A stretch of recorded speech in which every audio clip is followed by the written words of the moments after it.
Fabulous. I think that's recording now underway. If I just share my screen, we can get started today.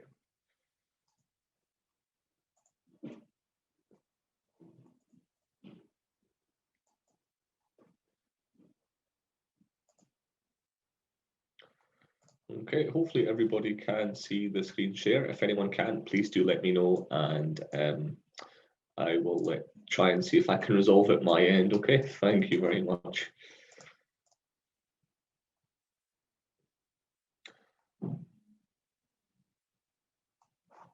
There's a couple of questions coming through in the chat with regards to the recording. I would recommend reaching out to Abhishek Chowdhury. So if you just reach out to Abhishek, he will be able to direct you to the material. Okay, so I was asked to send all the recordings from last week's lecture to him. So if anyone's looking to get access to that, I recommend speaking to him. Right, okay, so what we're doing today, basically we're going to build on where we left off last week. So if you recall, those of you that were here last week, we touched on Horizon 1. Okay, we're looking at the core business and what's the strategy or strategic management mean when dealing with your core enterprise. It's all about protecting what you currently have. It's all about strategizing for the near-term success. Okay, so it's looking at the immediate future. It's about ensuring that your business is well positioned to take advantage of any opportunities that emerge in the short run. Okay. The next set of tools that we're going to be looking at today look more at Horizon 2. And then with Horizon 2, we're looking at what's called the emerging business horizon. So here it's all about the medium term. So where does our business see itself in 3 to 5 years? So it's not necessarily longer term outlook. We're not necessarily looking into the future and saying, you know, what's going to be happening 10, 15 years down the line. We're more concerned about the medium term. So Horizon 2 is all about the emerging business horizon. It can't really effectively be used if you're working on the core business. So if you're looking at what your business is doing today, or you're looking at protecting your business's position today, these tools aren't very effective. Okay, so something to bear in mind when we're going through the slide deck. The tools I'm covering off today are not necessarily useful for the immediate run, whereas what we discussed last week was more beneficial to organizations to explore in relation to their immediate future or their immediate priorities. So what stage are we at again? So this is just a reminder of the Horizon plan that I discussed with you last time round. So Horizon 1 is, as you can see, the kind of lower value, however, also a more immediate timescale. Horizon 2 is of a higher value. So we're looking here at the more kind of beneficial projects, you could say, the organization is looking to assess, so the more beneficial longer term value that the organization is looking to realize. So that's really what Horizon 2 concerns itself with, looking at how you can generate additional value beyond just taking care of the immediate business needs of your core current business offering. Again, it's a longer time frame horizon. So as I mentioned, you're talking about the medium run here, so maybe 3 to 5 year window. So it's something you should be aware of going forward, but maybe not have to take immediate action on exactly today. Okay, so Horizon 2 is the focus of this morning's session. So there's a couple of different tools that we will discuss today, but the first one I want to talk about is a competitive profile matrix. Now this one can be quite complicated to get your head around, so I'm going to try and break it down and explain the different component parts, and we'll go through it together, okay? But if anyone struggles, please do shout out, or send me a chat in the messages just to let me know, and we can hopefully recover anything that anyone isn't entirely sure on. So the matrix itself, it basically is looking at covering the relative strengths and weaknesses of either a business itself, or you can compare mutually exclusive areas of either the business enterprise or any potential investment an organization may be looking to do. Okay, so the crux of the profile matrix is all about ensuring that we're able to accommodate the different strengths and weaknesses of either business areas or functions in your own enterprise, or if you're looking outwards and you're looking at perhaps merger and acquisition, you're looking at perhaps bringing in other key suppliers into your supply chain. How do you assess them? How do you compare them? How do you understand their benefit to your business? So as you mentioned already, the matrix can also be useful in identifying key competitors. So whilst it's good to do the matrix to understand who's best to work with, it can also be a useful tool to understand who are your key competitors. you'll often find that an organization doesn't just share a marketplace with one or two other companies. There's often multiple players, but we're only aware of one or two key ones because they're the ones that they directly compete against. And the profile matrix can be a good way for you to understand who those competitors are and where you can hopefully try and win back value from them. It also compares them using industry success factors. Now, critical success factors are something I'm going to just cover in more detail in the next couple of slides, but that is basically where you identify what are the key factors that allow for success in the industry area. And as I said, I'll cover what those could be later on in the session. Sorry, is someone trying to say something?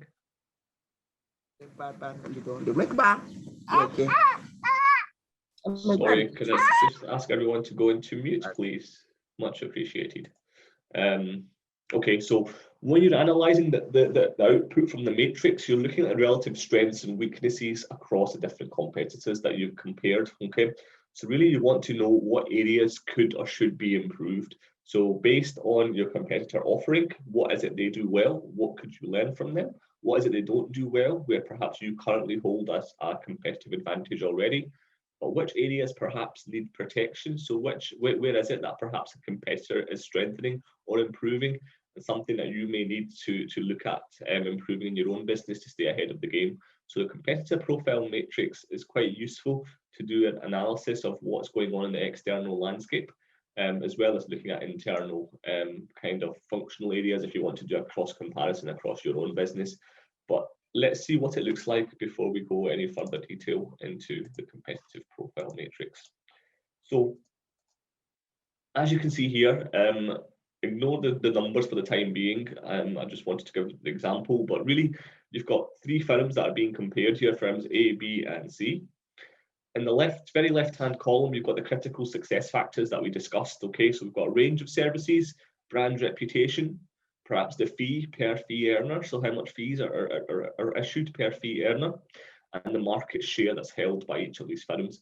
Now, these are just four that have been chosen at random. There's multiple other ones, which I'll demonstrate in the next slide. But these are basically areas where these firms differentiate themselves, perhaps. This is areas where the firms can stand out, areas where the firms can add value. So that's what a critical success factor is. So that's what we have in the very left column. The next stage is assigning a weight. Now, for the weight, there's only one thumb rule. The total of the weights cannot exceed 1. Now, in this case, they don't go anywhere near 1, which is okay. But usually what you'd want to do is you want to have them, if you've got 4 factors, you want to have, you know, a mixture across the factors. The other thing I would also encourage people to bear in mind is, in order for this type of matrix to work, ideally you don't want to ascribe a weighting of above 0.3 to any one individual, because automatically the ratings will be skewed because of a heavier weight assigned to one critical success factor. Now, that's not to say that perhaps, you know, perhaps it is the case that there's one success factor that outweighs everything else, but realistically, a business won't hold competitive advantage just because of 1 or 2 critical success factors. There needs to be a combination of above 2 or 3 that usually result in competitive advantage across the profile matrix. Okay, so the weighting can't exceed 1. And you can spread that any way you wish across the different critical success factors, depending on which ones you think are most relevant or pertinent in that industry area. So if you're in your industry area, for example, the market share is a big way of identifying, you know, who's successful, and then you may ascribe that a higher rating. Similarly, if for any reason brand's reputation isn't as important in that industry or to that market, then you may only give it a low score. So you may only give it 0.08 or 0.05. So you have to give logic to why you're giving certain weights to different success factors. Once you've given them weighting, you then start to rate each of the firms. The rates that you assign to each firm should be on a rating between 1 and 4. Now, obviously, you don't have to spread them out. So, for example, for firm A, you've got 2, 4, 3, and 3. More than one area can get the same rating, okay? It just depends on how you feel that firm performs. But that being said, if you look horizontally across, there should be no overlap, okay? So each of the scores in the whole should be individual. However, that can change depending on the significance of that critical success factor to that firm, okay? Again, this might sound complex, but don't worry, I'm going to break it down for each of those columns I'm discussing right now. And finally, what you would do is to work out the score for each of those organizations, you would multiply the weight that you assign to the critical success factor by the rating that you give the firm.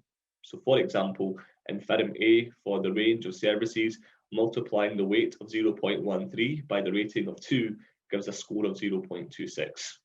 Okay, and you would do that for each and every firm across the different critical success factors. So that's basically how we calculate the competitive profile matrix, and that allows us to then compare different competitors across the critical success factors to identify who perhaps would be our closest competition, who do we need to be aware of, who do we need to keep in our sights. Okay, so let's talk a little bit about what goes into those different columns that we've just covered at a very high level. So first of all, the critical success factors. Now, these are the key areas that must be performed at the highest level possible if the business is to succeed. So that's why they're called critical success factors, okay? These are the elements of how an enterprise operates, how an industry area values particular elements of the business enterprise that, you know, customers, that the market in general, and that industry would value in that particular area. So it's about identifying those critical success factors that will allow the business to succeed in that market. Now, these can vary between different industries or even strategic groups. What is a critical success factor in manufacturing can be very, very different to what is a critical success factor in IT and business solutions. Okay, so you can't necessarily replicate the competitive profile across industries. You have to identify the critical success factors that are relevant to that industry sector. Now, there's some that probably will map across, you know, for example, market share, you would argue is key across different industries and perhaps even brand reputation. So there are elements that perhaps would be replicable, but in general, you can't just lift and shift a competitive profile matrix. Whatever you apply in one industry sector may not always be relevant in another industry sector, so it can vary within industries.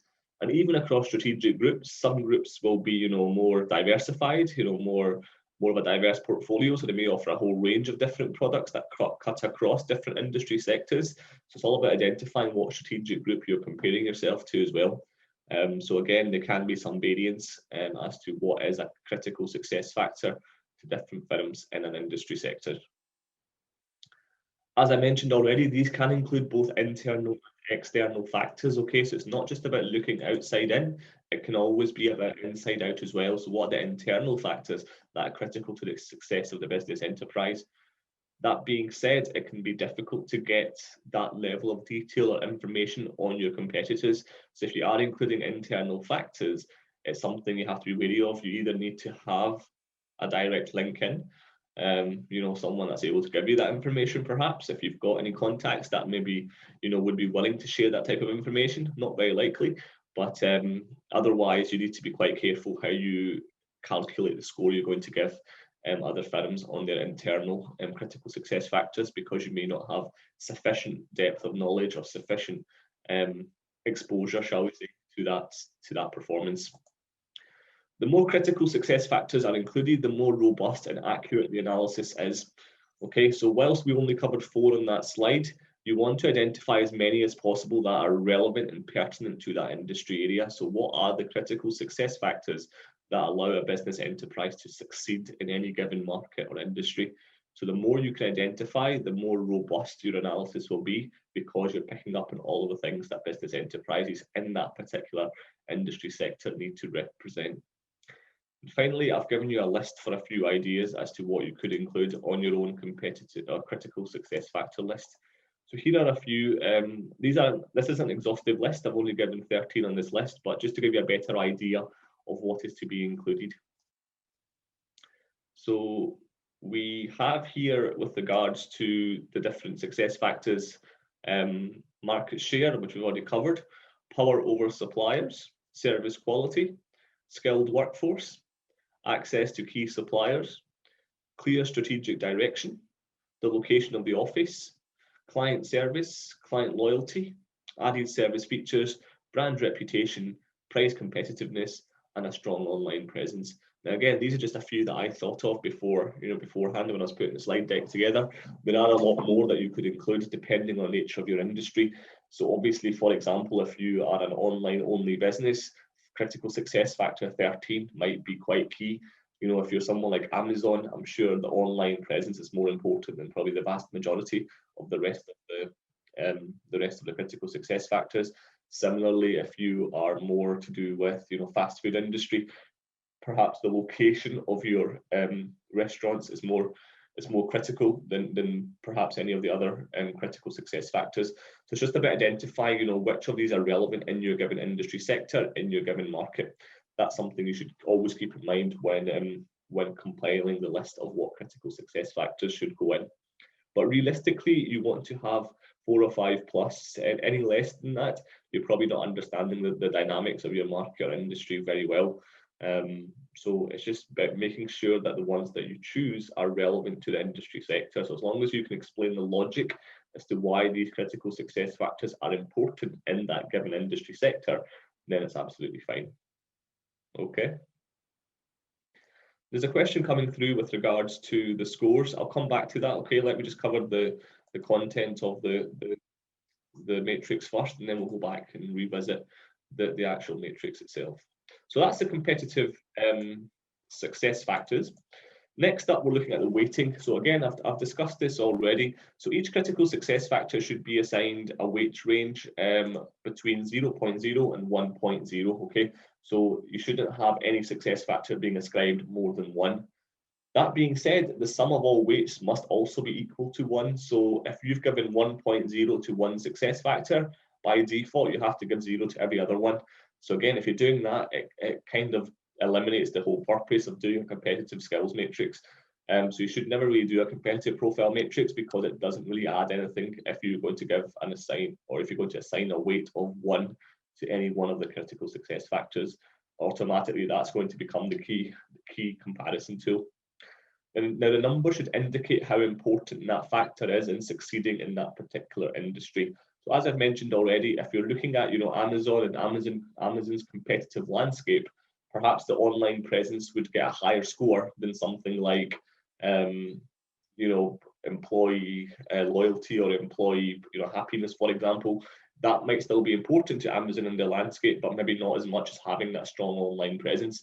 So again, you'd maybe give the online presence a 0.2 or 0.25, and maybe the employee morale / employee happiness 0.05 or something. So it's all about assigning weights and scores that represent best upon what is critical, what is a success factor that actually leads to your enterprise, you know, doing well in that given market or given industry sector. Now, if there are no weightings assigned, all factors should be equally important, which, to be honest, is impossible in the real world. So if you were to decide, no, these are all important, then you haven't really understood the dynamics, again, of your industry sector. Because yes, some critical success factors may well get the same rating. You may well decide that 2 critical success factors are equally as important, and therefore they both get a 0.1 or a 0.2. However, you shouldn't have a matrix full of the exact same score. So for example, if you have 4 critical success factors, you shouldn't be giving them all 0.25, because all 4 cannot be equally as important as each other. There will be certain elements that are more valuable in a given industry. So it's all about understanding the dynamics. What do market share? What do the customers, what does industry seek out of that given area? Okay, it's about making sure you're able to understand the business world in which you're operating. As we said already, the sum of all the weights must be equal to 1. Now, separate factors should not be given too much emphasis. Now, what I mean by that is a weight of 0.3 or more. Now, the reason for that is if you're going to give a weighting of 0.3 or more to 1 or 2 factors, you're almost implying that industry success of that firm rests upon those 1 or 2 factors. That's very rarely the case, okay? It usually is a multitude of factors combined that leads to success. 1 factor on its own cannot give you success, okay? So it's just about making sure that you identify that, yes, there are some factors that are more important and therefore you assign them a higher weight, but similarly, you do not at any point give 1 factor any more than 0.3 realistically, because you want to have an even spread. You want to have a realistic spread, because if you're giving 2 factors 0.3, 0.3, automatically the most you can give the rest of them is 0.4 combined. So they're going to be outweighed without even you trying. You've automatically discounted them in your scoring. Okay, so hopefully that makes sense. For the weighting, it can't be above 1.0 across all of the critical success factors combined when you add them up. So some of them cannot exceed 1.0. And similarly, you don't want to give too much emphasis to any one or two success factors. You want to be able to give it more of a realistic approach. So the ones that are more important, assign them a higher score, give them up towards 0.25, 0.27, but you don't really want to exceed 0.3 because then you're skewing your results towards those one or two success factors, which yes, may well have a strong influence, but alone they're not enough to give an industry or an enterprise success in that given industry. Okay. So once you've got the weighting, you now move on to rating the different organizations that you're comparing. So if you remember back to our matrix, we had firm A, B, and C, and we gave them a rating. So the ratings in the competitive profile matrix refer to how well a business or businesses are doing in each area. The score should range from 4 to 1. So 4 means a major strength, 1 meaning a major weakness, and everything else in between is on a scale, like a Likert scale, 4 to 1, with 4 being a major strength and 1 being a weakness. Ratings are assigned subjectively to each business, but the process can be done through benchmarking. Now, this is quite critical, okay, and it's probably one of the biggest critiques of the competitive profile matrix. The ratings that are assigned are very, very subjective. You might decide that the rating, for one company is higher or lower than the rating I'm giving that company. So one way that companies are starting or trying to get around that is by an exercise called benchmarking. So usually that's done through external bodies. External bodies would provide analysis on these companies, and then you would use that external analysis to say, okay, based on what's been done, based on what analysis has been conducted, this is why we're giving it a score. So the logic as to why you're assigning a score is quite important. And even within that though, even if you are benchmarking, the interpretation of that benchmark report by me compared to you might be very, very different. Yes, it's likely that with benchmarking, our scores will be maybe more closely aligned than if we were to just do it blind. However, the ratings are still subjective. Okay, so they are down to how we perceive that information as opposed to any objective measure of success. Now, benchmarking can reveal how well businesses are doing compared to each other or industry averages. And businesses can be assigned equal ratings for the same factor.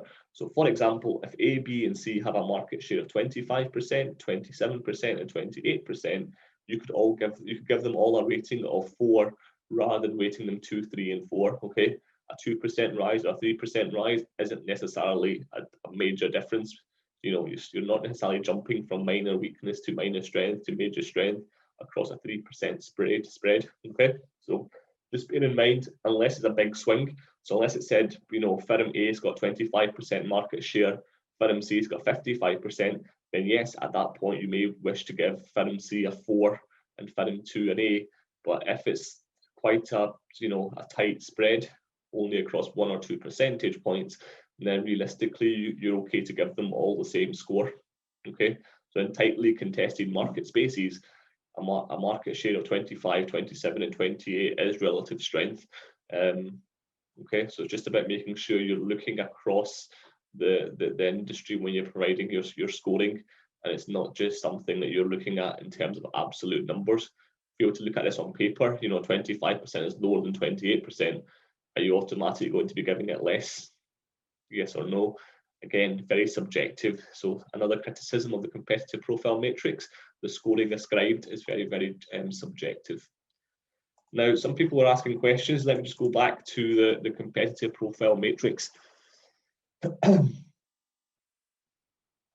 So looking at this again, based on what we now know, the critical success factors are identified as an industry success, what delivers success in a given industry. We then look at the weighting. So in this case, market share and range of services is given higher weighting than brand reputation or fees per earner. You then give a rating to each of those firms. So we've got firms A, B, and C given different ratings, depending on their performance across those critical success factors.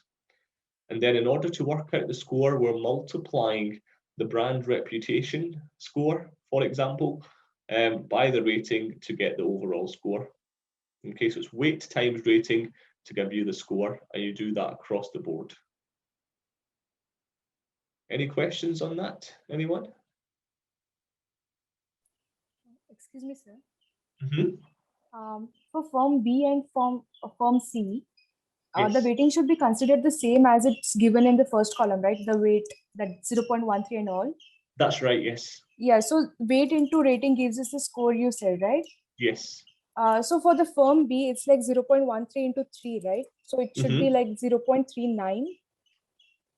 That's correct, yes. I've just rounded that up. Sorry, that's a very good point. Yes, you're absolutely right. If you're being exact, it should be 0.39. Yes, I've just rounded it up to 0.4 in the matrix, but you're right, it's Yeah. it would be 0.39 if you were giving it absolute scores, yes. Yes, okay. That's what was my question. Thank you. No, apologies if I confused anyone with that. Yes, it is. So it's exactly the weighting times the rating for each of the firms. Okay. Thank you. No problem at all. So I'll just move on to the next slide then. Again, to get your scores and total scores, we're doing the weighting times the rating. So that point that we were just making there, it's a weighting ascribed to the critical success factor multiplied by the rating you've given the firm.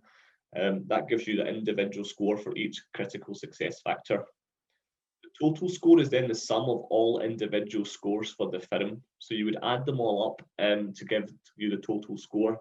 And the business that receives the highest total score is seen to be relatively stronger than its competitors. So again, what I'll do is I'll give you how that would look. So based on the same profile matrix we were looking at, it's about adding up the scores that you've assigned each firm. So if we do that for firm A, B, and C, we should be able to identify which of these firms, has competitive advantage. Anybody want to hazard a guess as to which firm that may be based on the scores in front of us?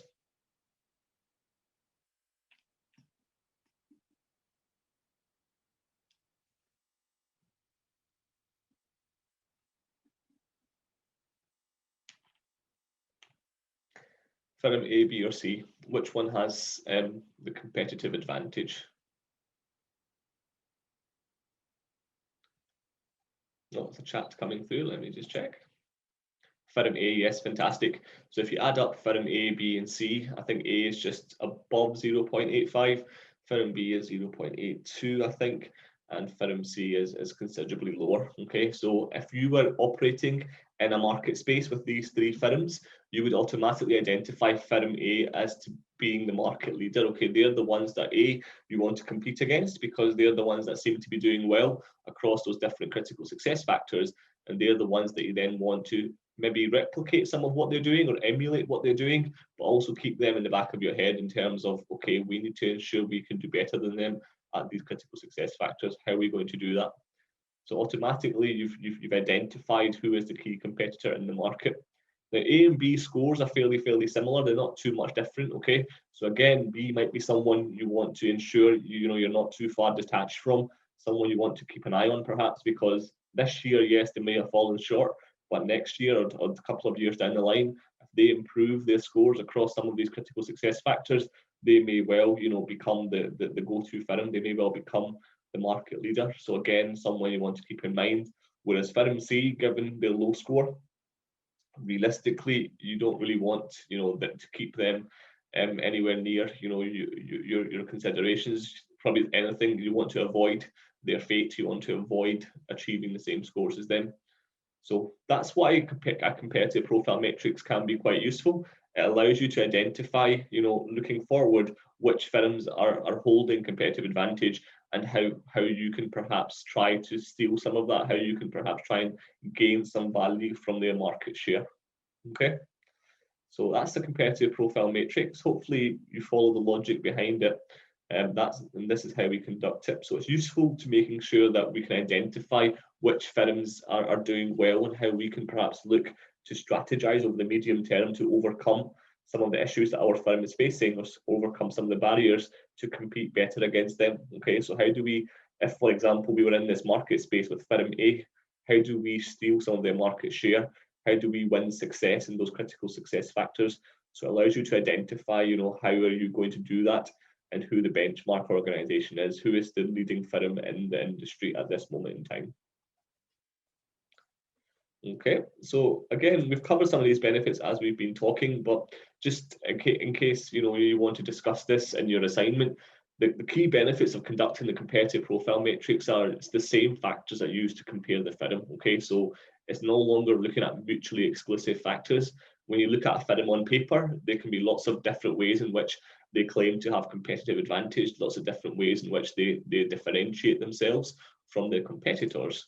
But this is how we can perhaps look to understand the relationship. So same factors are used to compare firms. This can make comparison more accurate. Okay, so it's not just about looking at market share for one organization and something different for organization B. It's about making sure those critical success factors are comparable. The analysis displays information on a matrix. Again, it's usually quite useful to have something like this in a visual form.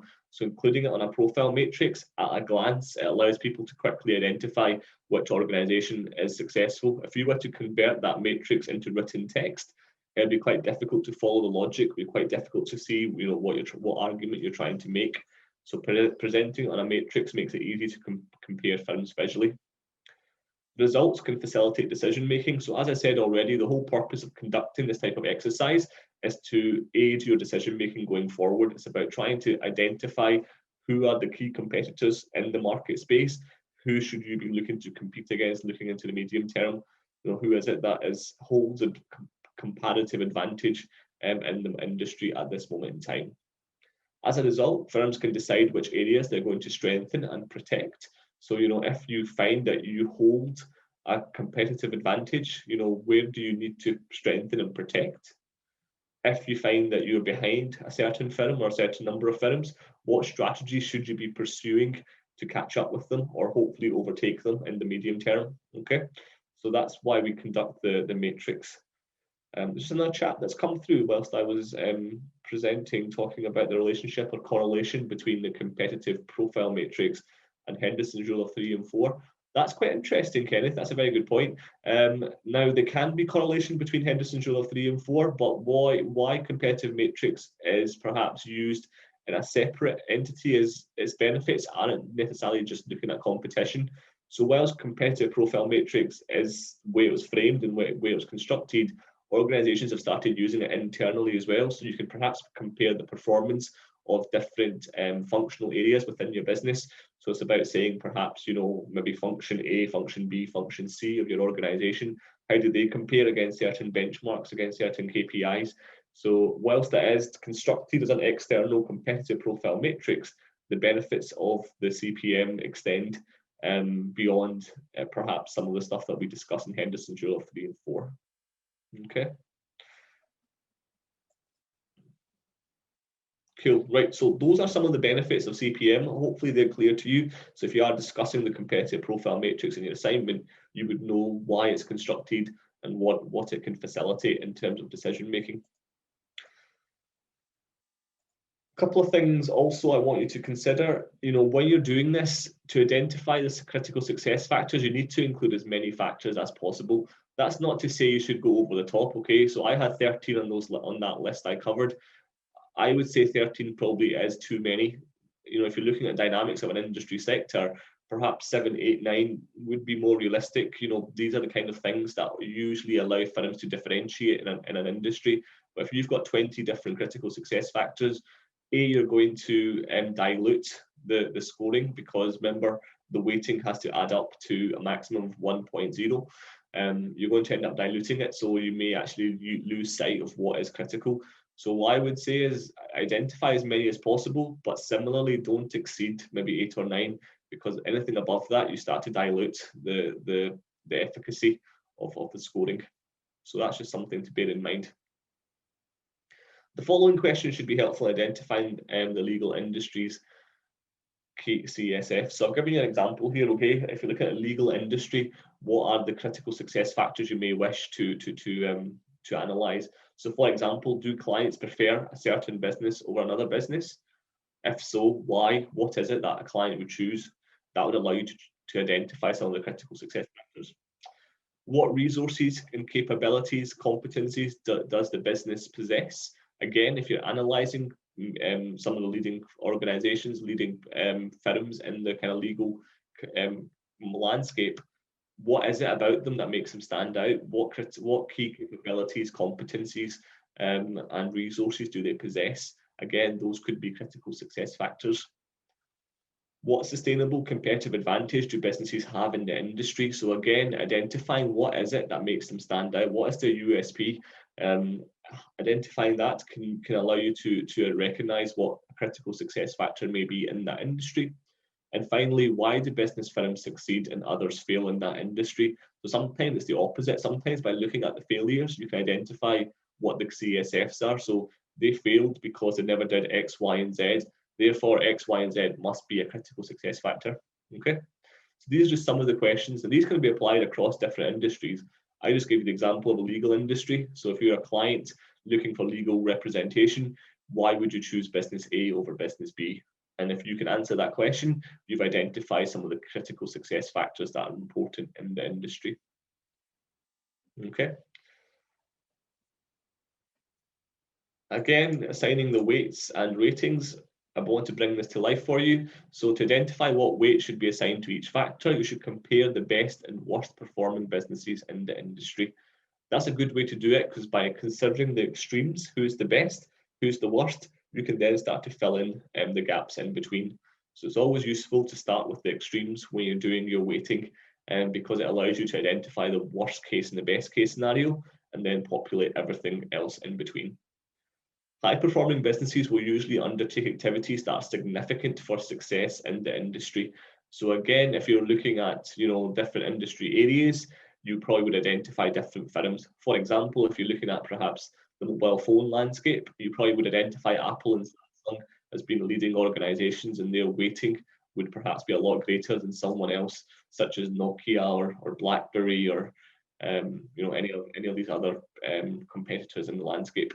So it's all about understanding, who holds advantage, who is more successful, and high-performing businesses usually will have those kind of critical success factors already inherent within what they do.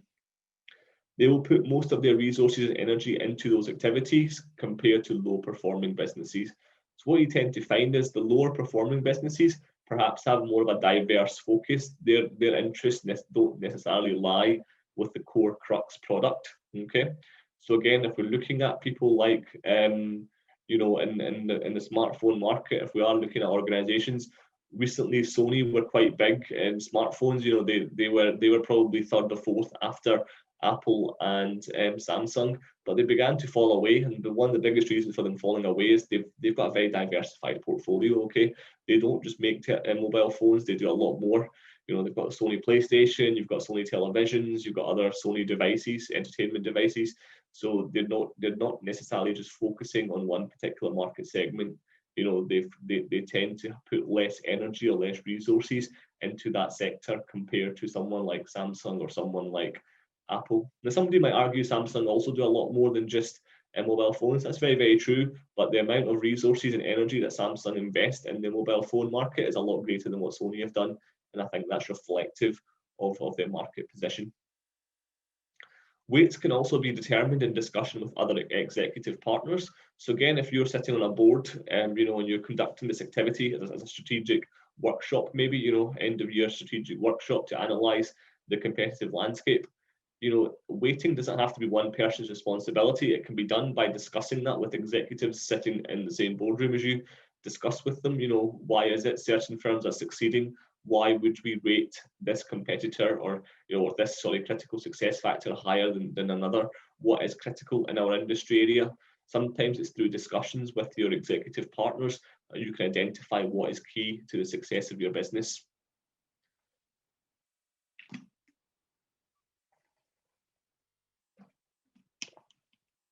And finally, ratings should be assigned using benchmarking or during team discussions. So again, the rating shouldn't necessarily come from one source.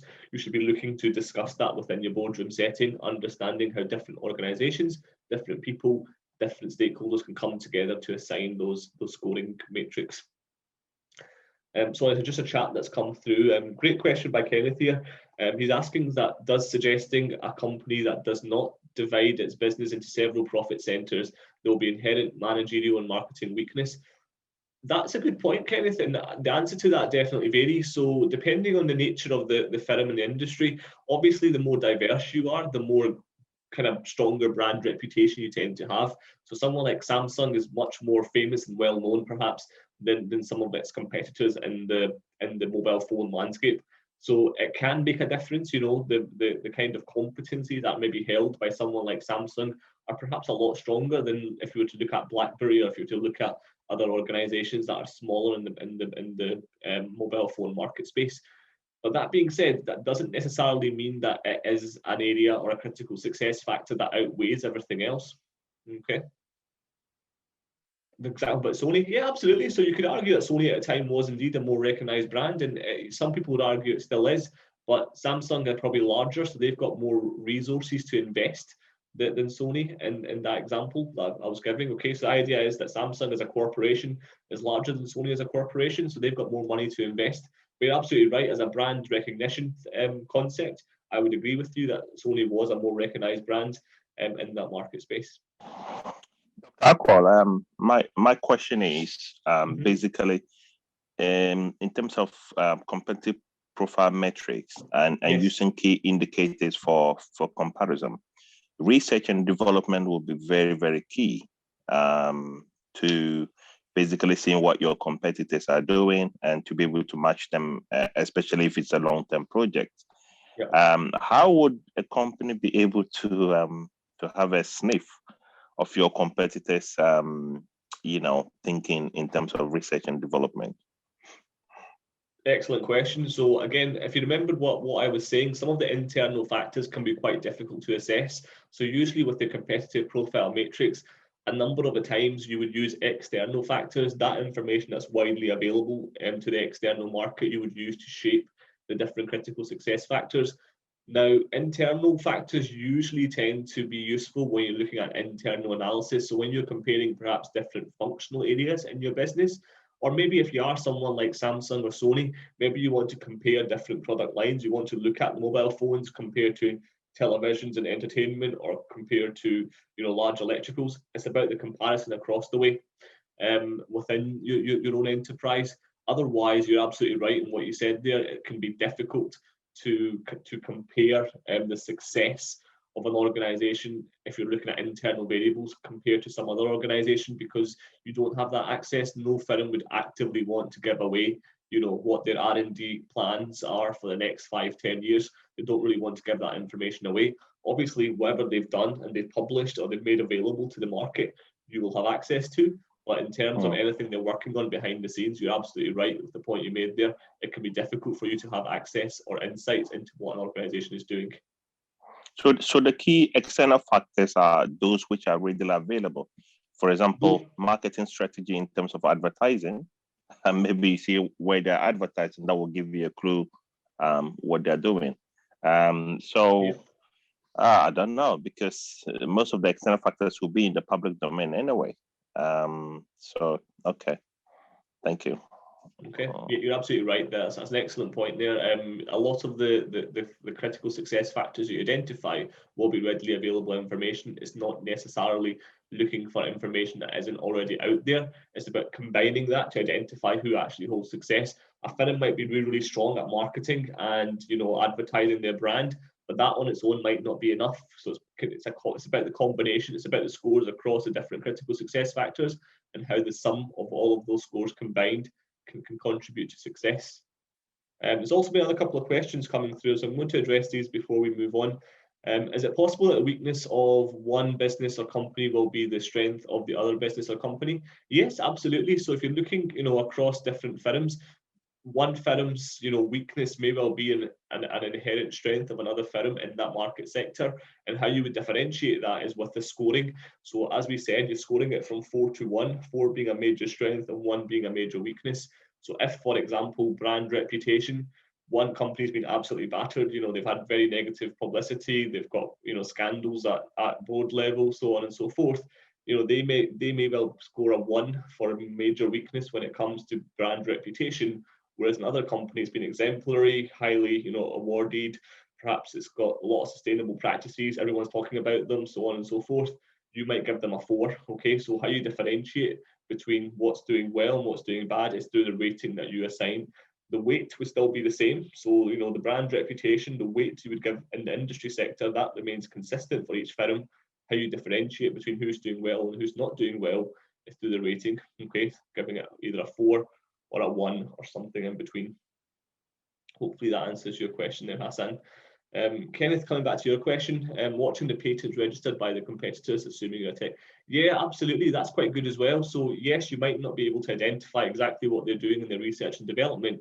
So if you're looking at, you know, we were discussing there, just to give context to everyone in case people are a little bit confused, we were discussing earlier on the example with, you know, for example, R&D, and you don't have insights as to what your competitors are doing. Kenneth is saying, you know, if a company registers patents, you can keep an eye on the patents that are being registered to identify perhaps what are the areas in which your competition are perhaps keeping a key interest. Where is it that they're perhaps looking to conduct R&D activity? Where is it that they're actually doing innovations? You know, what space are they interested in? So that's a very excellent point, Kenneth. Thank you for that. So if you're in a tech or an industry market, that's one way that you can perhaps look to understand what your competition are working on. Great, good discussion, everyone. Thank you for that. Coming back to this then, so the weights and ratings we've just covered. Step 3 was the scores. So again, comparing the scores on each factor is quite critical. So you need to identify what businesses' relative strengths and weaknesses are. And that helps you improve the strategy to respond to the outputs. Okay, so again, nothing new there. And then I'll just bring us back to remind us. Okay, so here is what we end up with. Critical success factors in the first column. The weighting, which remains consistent across each firm, you know, the weighting doesn't change. What does change is the rating that you give each of the firm. Okay, so weight times rating gives you the score, and then you would count down the way. So counting down the way for firm A gives you a total score, counting down the way for firm B, C, so on and so forth. Okay, there's also been just one last point made there by Yasser in the chat. So competitive profile matrix is subjective and not science-based. I would agree with that statement, Yasser. You can try and make it as science-based as possible. Benchmarking activity, as I mentioned, you know, so it's something that everyone's applying, it's consistent if you're using benchmarking and using reports, but you're absolutely right, there is no way to make it objective or scientifically objective, and there always will be an air of subjectivity in a competitive profile matrix. It's just as a critique of the model, and as something that people that adopt the model just accept, that yes, there is going to be a level of subjectivity, but it's about the value of that outweighing the negatives. Okay, sometimes a subjective thing is the best way in order for you to understand, you know, who your competitive landscape is, who is actually important in the landscape, and who perhaps you're happy to not ignore, but perhaps not take as seriously. For example, in what we're looking at the moment, firm C isn't really a competitor you'd want to be competing against for market share, because you would just expect them to be in the lower end of the scale. You want to be looking at firms A and B. These are the firms that hold a higher rating and therefore are perhaps more successful in that industry sector. Okay, so that's competitive profile matrix. I'm glad to see there's a few questions. It's always good to see people engaging and understanding. So hopefully I'll be able to address them as we've been going along. We're going to move on now. Next up, we're looking at Porter's competitive strategies. So again, if you recall to last time we looked at Michael Porter, we looked at his 5 forces model. So the 5 forces model was very much short term, looking at the here and now, looking at the core business. The competitive strategies model is more about longer term, or the medium term at least. It's looking at that horizon too, and identifying how do you differentiate, how do you have leadership, how do you perhaps get ahead of your competition based on your market positioning. So what are the competitive strategies? So again, 2x2 matrix for competitive strategies. Along the left-hand side, you have the scope. So if you've got a narrow scope, so you've very specific market segments, you're looking at very specific products, or if you have a broader scope, okay? So those are the two kind of areas that are useful within the scope. Along the bottom, the x-axis, we have the the cost and the differentiation, which are sources of competitive advantage. Okay, so for Porter, there's two key sources of competitive advantage. You either have cost advantage, you can make products a lot cheaper than everyone else, or you've got a differentiation advantage. Your products offer that little bit something different, something that your customers value in the market space. So cost and differentiation are the two key sources of competitive advantage for Michael Porter, and the scope is something that considers how broad and how narrow the focus of the organization should be. So the combination of scope and competitive advantage gives you 4 different strategies that firms may wish to pursue. So if you have a source of competitive advantage in cost and your scope is quite broad, you would want to kind of pursue a cost leadership focus. You want to be seen as that low-cost provider, someone that is able to give goods and services to the market across a broad range of products and services, and you want to be seen as being a cost leader. It's all about cost. That's your focus. Okay. Similarly, if you look at the opposite end of the scale, if differentiation is your focus and you have a narrow scope, your focus is your differentiation focus. So what you're concerned with is coming up with different iterations of a product, coming up with different ways in which the product stands out from the rest of the competition. And we also have in the top right hand corner a differentiation focus, which is broad scope and differentiation. I think Kenneth's talking about that, saying would differentiation would better be identified as diversified. It would indeed. I think that's an excellent point, Kenneth. But I think one of the reasons why Michael Porter didn't do that is because we're going to cover Ansoff's matrix very soon. Ansoff called it diversification. So I think in order to keep his work different from Ansoff's contribution, he kept it differentiation. That's an excellent point. Differentiation and diversification would pretty much be synonyms for each other in this context. But no, excellent point. As Kenneth rightfully mentioned, differentiation in this context would be similar to diversification. It's all about ensuring that across the broader scope of your products or broader scope of your market offering, how are you differentiating? Okay, so it's widespread differentiation. And finally, in the bottom left corner, the extreme of that, you're looking at a cost focus, but it's a very, very narrow scope. So you're trying to hold cost advantage in one particular line of product or one particular area of your business enterprise where you perhaps are looking to beat everyone else. So how can you perhaps hold advantage in that one particular narrow customer segment? Okay, so these are Porter's competitive strategies, and I'm going to go into more detail on each of them on the next couple of slides. That's an excellent point, Kenneth. Yes, competition between theorists on vocabulary. You often find that, unfortunately, in order to stand out in academia, you need to be contributing something different. So if Porter came out and said, "I'm also doing diversification," he wouldn't have as much sway, shall we say, as he currently does with his own wording. Yes. Okay. So how does Porter's competitive strategies model come together? So the very basics of it. Another word that you may see used for Porter's competitive strategies is Porter's generic strategies. Okay, so they're both interchangeable. So if you Google this model, you'll probably see that there's people referring to it as generic strategies, other people referring it to as Porter's competitive strategies. They both mean the exact same thing. Now, these can be applied to services in all industries and to businesses of all size.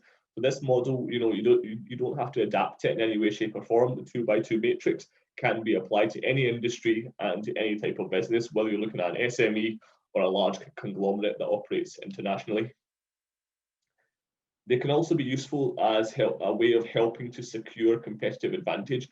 So it's about understanding what is your focus, okay? So it's not about looking at competition here, it's looking at you as an organization and saying, what is it that allows you to gain competitive advantage?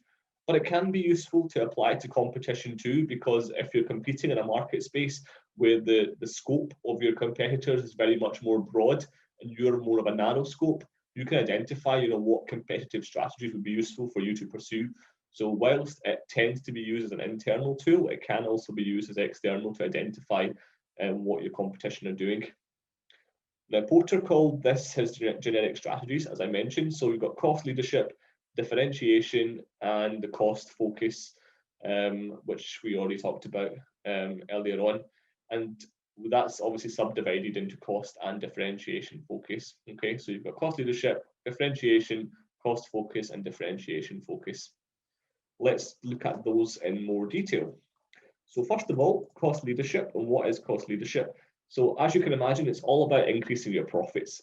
And how do you do that? You do that by reducing your costs whilst charging industry average prices. Okay. Kenneth, I'll answer your question in just a minute. Let me just finish off this slide first, but thank you for putting them through. I really appreciate engagement that way.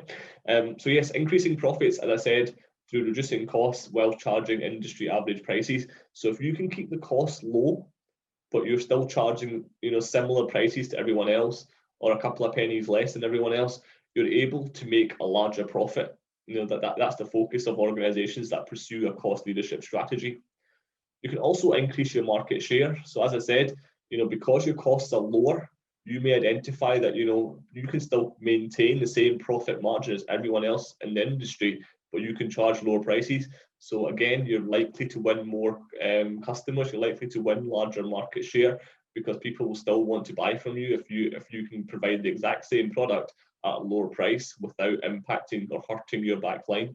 So, if your bottom line isn't being impacted and you're able to reduce the price and still make a reasonable profit, you may wish to do that to increase your market share.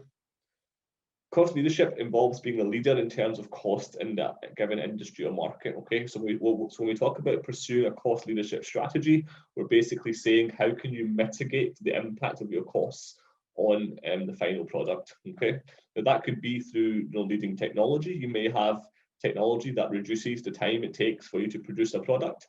You may have better or perhaps more skilled labor. So, depending on how resource intensive your product or service is, if you've got, the best possible labor, it could well be that, they're producing 10 units extra per hour. So again, you're making more, so you bring down the cost per unit. It's all about thinking, how do you achieve and then maintain cost leadership? Simply being amongst the lowest cost producers on its own, though, is not good enough. Reasons for that? Well, firstly, you leave yourself being open to attack by other low-cost producers. So, if there's more than one firm that has cost leadership advantage, it's not in your best interest to try to keep pursuing a cost leadership strategy. They may then wish to pursue a different competitive strategy, because all you're going to do is end up competing against each other and drive down the prices in the market. And the only person that benefits in that instance is the consumer. Now, obviously, as a consumer ourselves, we think, what's wrong with that? That's good. But for business, that is quite harmful. Okay, for businesses, you don't really want that to happen. For businesses, you want to maintain healthy competition, not necessarily cutthroat price competition where everyone's dropping their prices. And finally, you may undercut your prices and block attempts to increase market share. So, if competitors undercut your prices, sometimes if large competitors are in the market, they might be willing to take a hit in this market segment. They might say to themselves, okay, do you know what? We've got lots of other diversified product lines that are very, very profitable. We're making enough money. Let's just undercut this company here. Yes, we may be operating at a loss, but we can sustain that loss for a year or two. And by that point, we can build up enough of our market share that people will be interested and be loyal to our product. Okay, so cost leadership can be a dangerous strategy to pursue. So you have to be quite careful when following through on that. Kenneth, I'll just come back to your question. You were saying here, would you see Porter's matrix as each of the 4 quadrants being capable of being used independently? Very, very good point. So I would say, yes, you can use Porter's matrix with each of the quadrants being used independently, but similarly, it's useful to analyze your business offering across all 4 to identify where you sit best. Okay. And one thing I want everyone to remember here is, just because you're pursuing a particular type of strategy, whether it's cost leadership, differentiation, cost focus, you may not be always pursuing that. Okay, that may be your focus for the next couple of years, but after that you may move, your business may grow, you may decide that you want to diversify, and therefore you've got a broader scope. So just because you're pursuing a particular type of strategy today doesn't mean you're going to pursue that forever. Okay, so that's something to remember for both Paerto and Ansoff when I cover that later on this morning. So that's cost leadership. Businesses that are successful in achieving cost leadership usually have the following. So firstly, access to capital needed to invest in the technology that brings down the cost. So again, if you remember what I was saying about how to achieve cost leadership, it comes down to, you know, your resource base. It comes down to what technology you have and how you invest in that technology to make sure that, you know, you have the leading advantage in that industry sector. They usually have very efficient logistics. So it could be that, you know, they've got a very, very strong logistics framework, or, you know, an operations chain or a supply chain that allows them to get products quickly through the different phases and out to the market in a very, very cost efficient manner. So again, if you can drive down the costs, you can drive down the time, you're automatically saving money. Okay.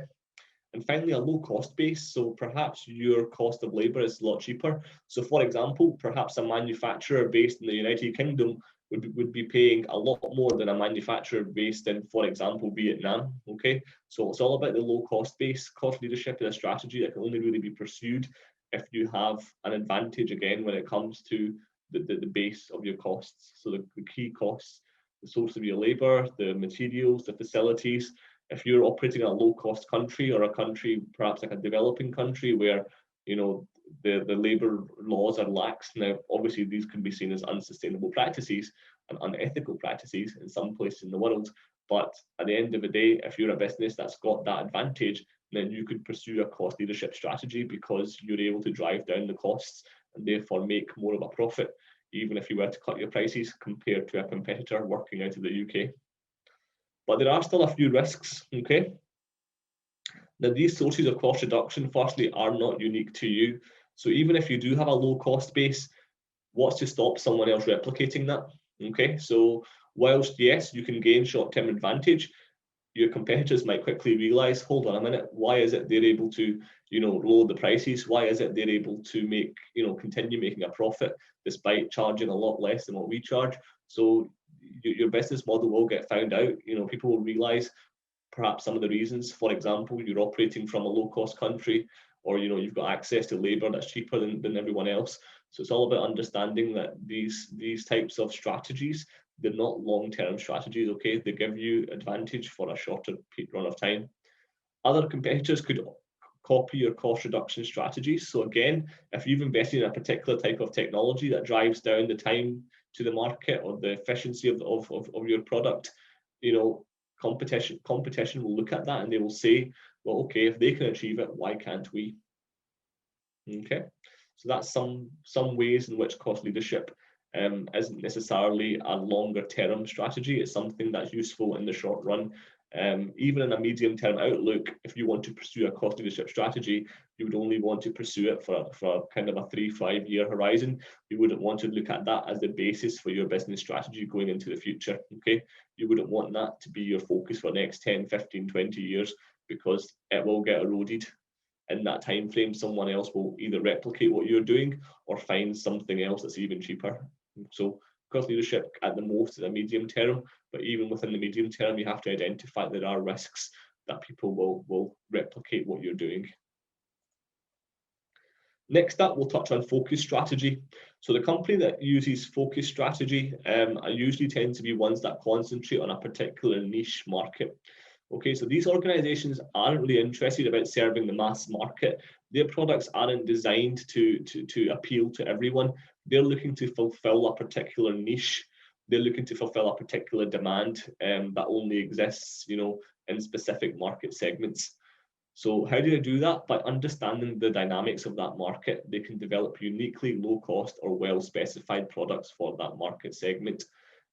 So again, it's about understanding how can they produce products that best meet the needs of that niche market.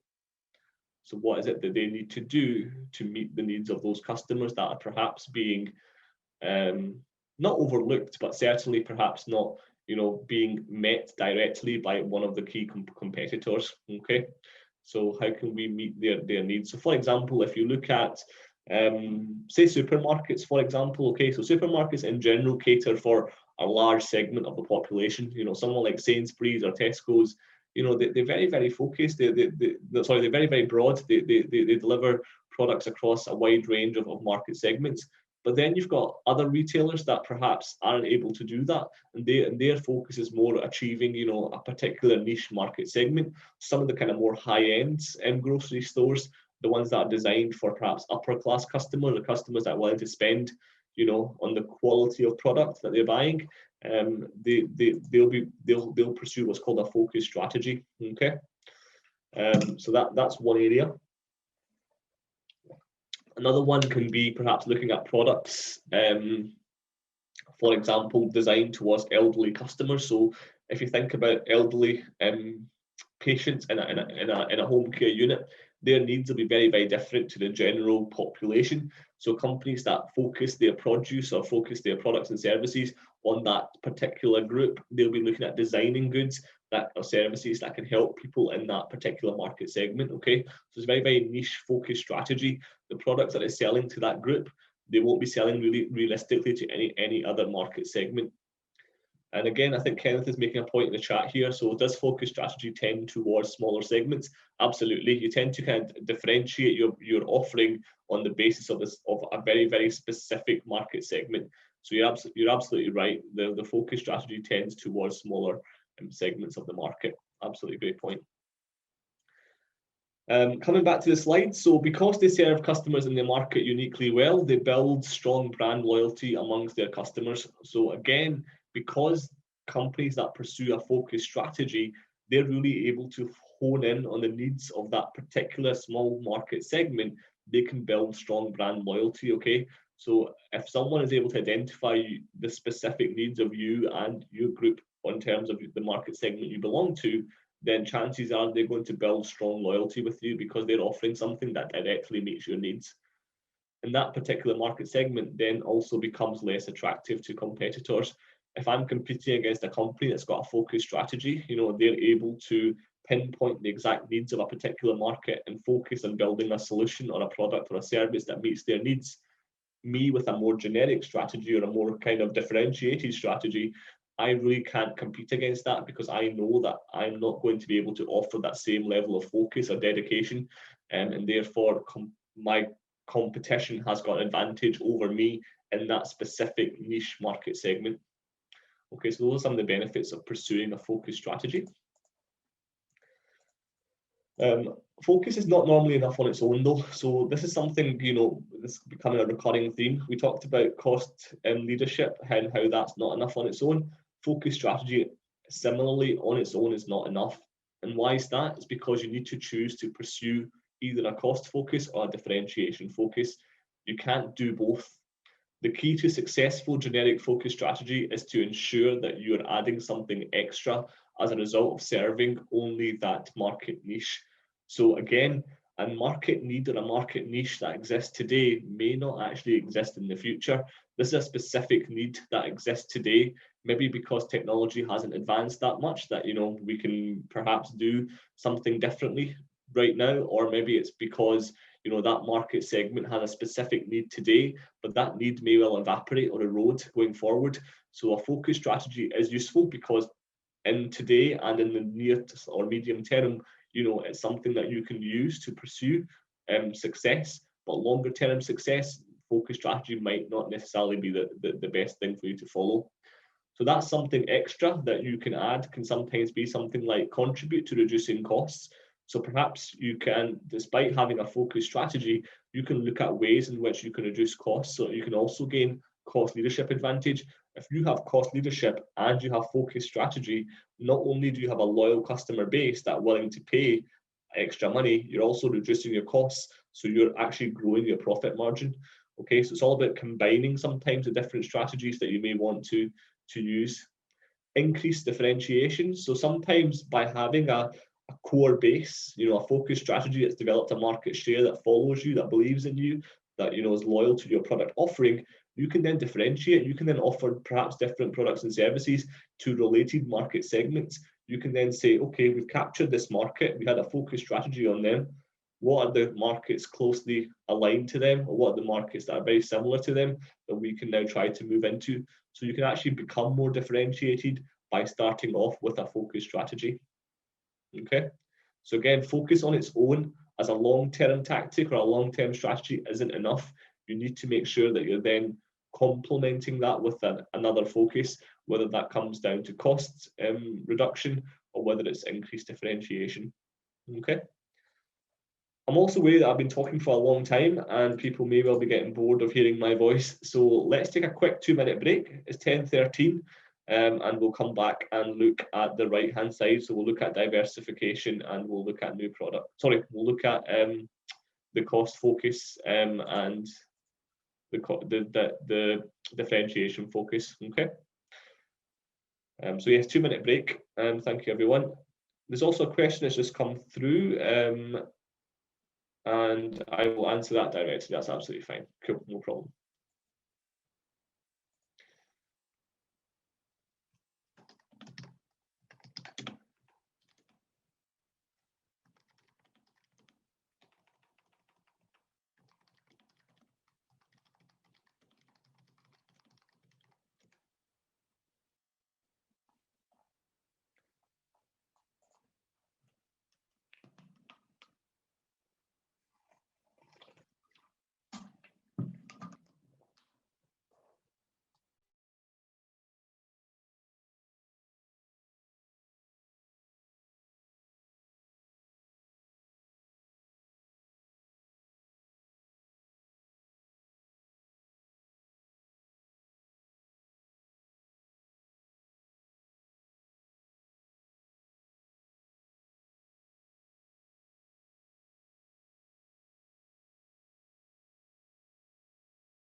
Right, ladies and gentlemen, welcome back. Quick, short 2-minute break. Just because we've got a lot of content to cover, about halfway through the slide deck, so we'll try and get everything finished today if we can. So that was us looking at Porter's generic strategies or competitive strategies. Now, as I was mentioning earlier on, there is another way in which we can understand this approach, and this comes from Ansoff. So Ansoff and Porter are two of the probably most common and well-known names in the strategic management literature. Okay, so they, to be honest, in the late 1900s, they were very much competing against each other as the big names in strategy literature.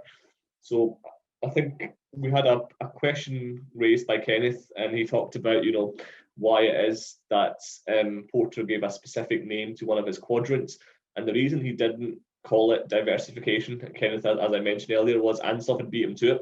So Ansoff discussed a similar concept, and he looks at it on this matrix here. So here is Ansoff's matrix. Again, similar concept. It's a 2x2 grid, and you've got the 4 quadrants as shown. On the horizontal axis, we're looking at products. Okay, so if you've got a focus on existing products, or if you've got a focus on new products. And then on the vertical axis, we're looking at the markets. So you're either looking to compete with existing markets, or you're looking to compete in new market spaces. So that's the Ansoff matrix. Now the correlation, or the point at which they intersect, is where we get the 4 quadrants, the 4 approaches, and the 4 strategies that your firms may wish to pursue. So in the top right-hand corner, we have new products and new markets. And when you're combining the combination of those two, you're very much looking to diversify your product offering. So if you're looking to conquer new markets using different or new products, you're pursuing a diversification strategy. Now, the opposite to diversification, is when you're focusing on existing products and existing markets. So that's called a market penetration strategy, okay? And that very much is about trying to do even better than what you're currently doing in your existing market space. How do you penetrate that market? How do you try and steal market share from your competition? How do you become the #1 player in that market space? So that's very much your focus. In the top left-hand corner, here you have an existing product that you're trying to apply to new markets. That's called market development. So you may have a specific product that meets a specific need in a given market area, but you may have discovered that you can use that product to have a different application. I'll give you an example of that. I recently worked with an organization that produced, they're called Flux Blow is the name of the company, and they produce basically bagpipes. So those of you that have been to Scotland or have ever had a chance to frequent up to Edinburgh, you often see a lot of bagpipe players as you climb the Royal Mile up towards Edinburgh Castle. Now, what you tend to find is the longer you're playing a bagpipe, the more kind of fluids or the more spit, for example, ends up going into the bagpipe when you're playing. So in order to mitigate against that risk, this organization had created a plastic-based device which actually captured any kind of spit or anything that's saliva that you produced separately, so it wouldn't go into the bagpipe. So quite a clever concept, as you can imagine, given that people play these for hours on end in certain parts of Scotland. And across the world, not just Scotland. But the point I'm trying to make is this device was created specifically for bagpipe players. However, very, very recently, they diversified using the exact same product into the oil and gas market. Now, that product was quite useful because with a very, very slight adaptation, they were able to make it fit certain processes in an oil and gas market sector in Aberdeen. So one of a large player in the gas market industry actually decided they would require, although they needed certain changes to be made to the plastic that was being used, they were able to actually use that product as part of their refining process. So again, just an example that you can take an existing product and apply it to a new market. So that's market development, okay? That's about you coming up with a new way of applying the product that you already have to a new market. And the opposite of that is when you're applying new products to an existing market, and that's called product development, okay?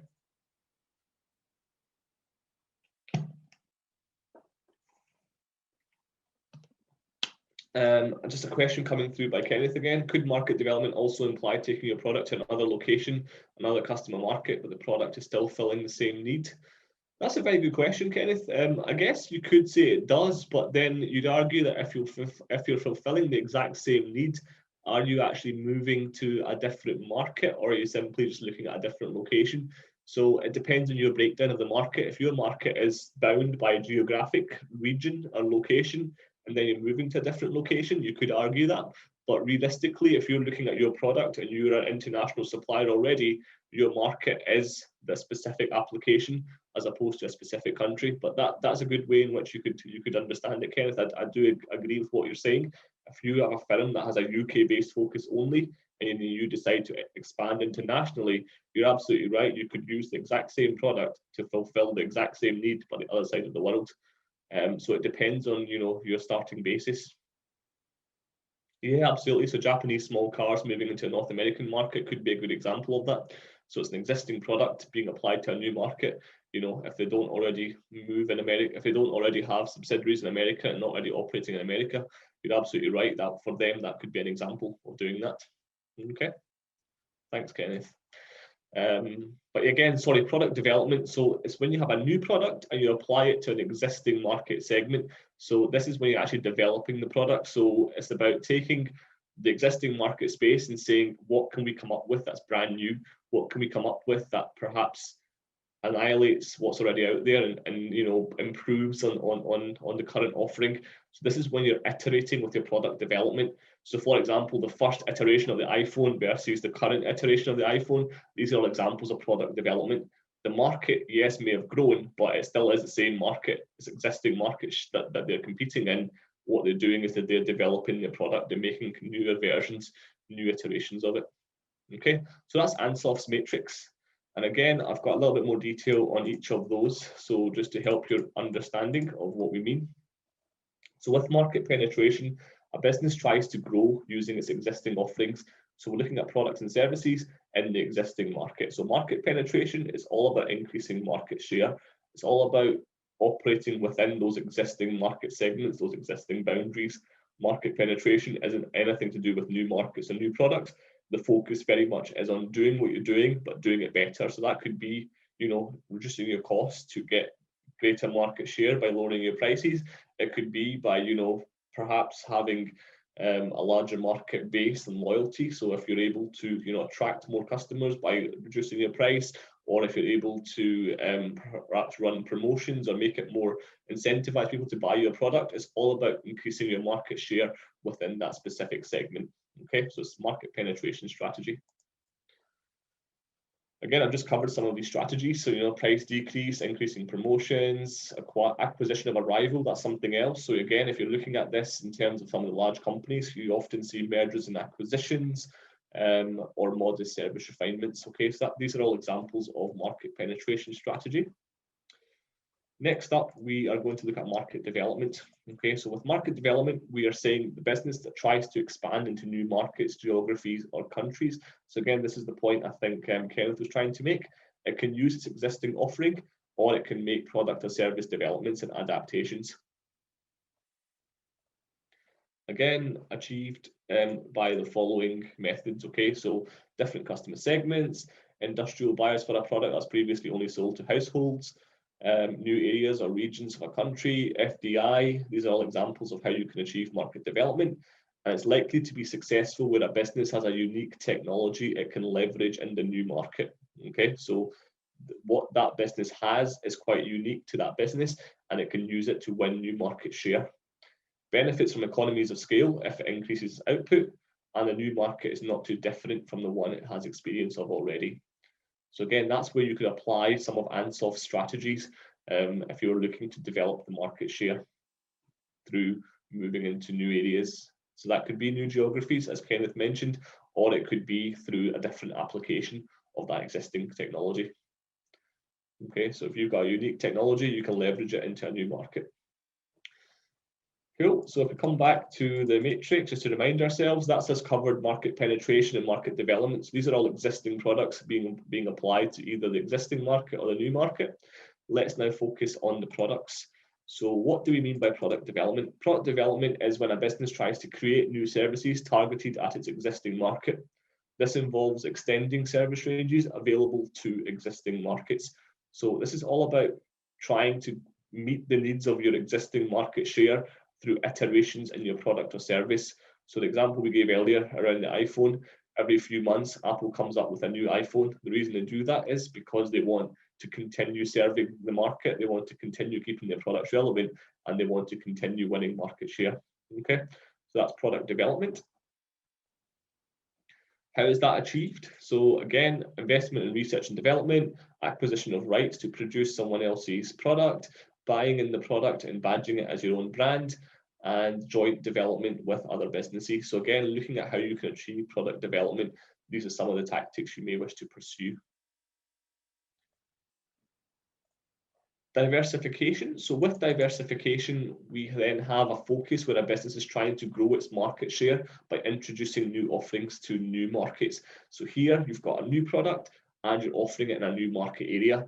Now, this can be the riskiest of all strategies because both service and market development is required at the same time. So not only are you creating something new, you're also trying to move into a market space that you may not actually be very confident or aware of. If you don't have an existing footprint, if you don't have an existing established brand reputation within that market space, it can be quite difficult to pursue a diversification strategy. Usually, you tend to find diversification when you have a merger and acquisition. So a company in one industry sector or segment that offers slightly different service or product may acquire another one for access to a market, for access to technology, for access to a particular product or service. Okay, so M&A usually is an example of diversification. Blue ocean strategy, that's a very, very good point, Kenneth. So blue ocean strategy, you could argue, is a form of diversification, because what you're saying here is you're not looking to compete with anyone directly that you're currently competing against.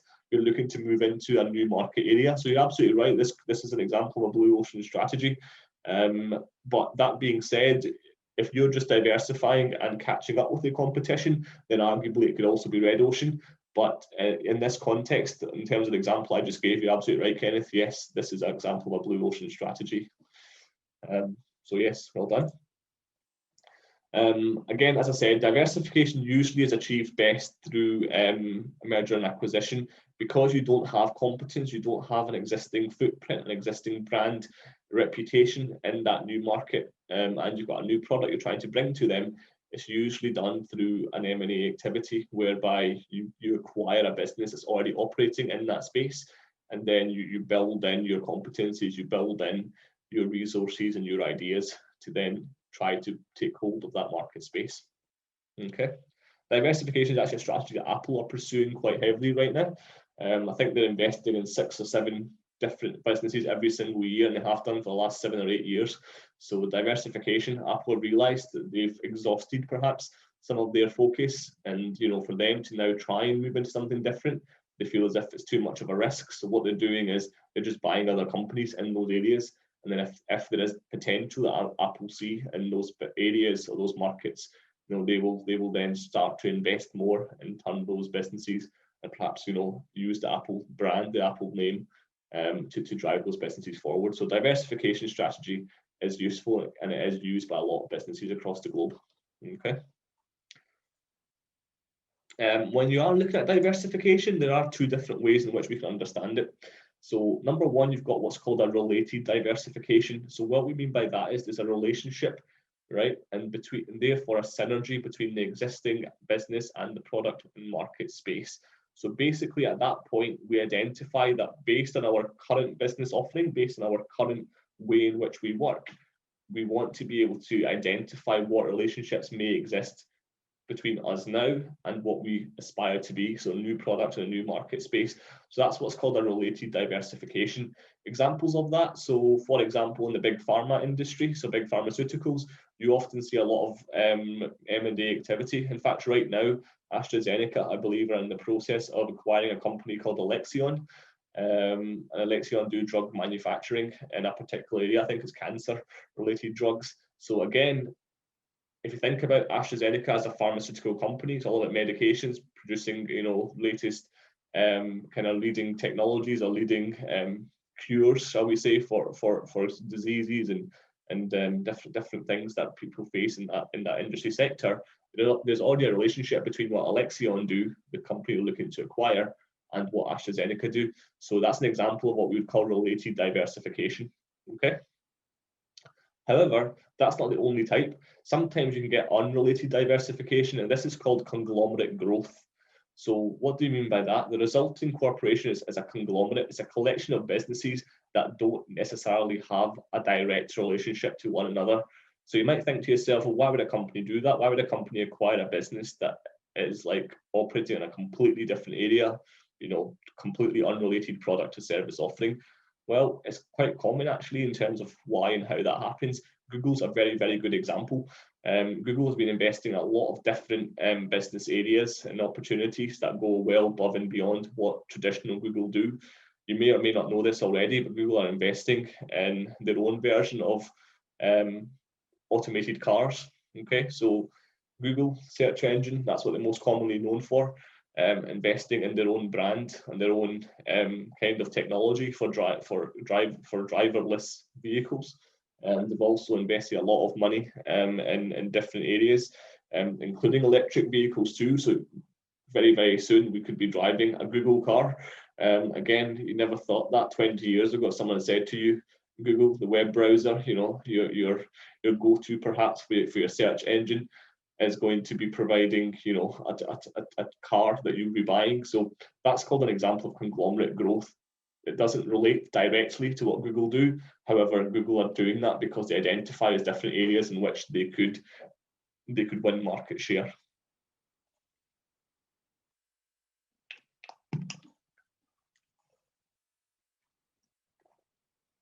And again, Kenneth, you're making a very, very good point here with regards to the BCG matrix. So for those of you that aren't aware, the Boston Consulting Grid, you have 4 segments or 4 quadrants on that grid as well. And Kenneth is referring to taking the earnings from the cash cow to invest in something new. That's an excellent point. So that's one of the best ways in which a business can do it. If you're looking to fund your diversification approach, you probably do want to milk the cash cow, because that's one that you know will generate revenue for your business and can give you that continuous stream that you can then use to invest elsewhere. So the Ansoff Matrix sometimes is used quite closely with the BCG matrix because there is a lot of overlap. Kenneth, you're absolutely right.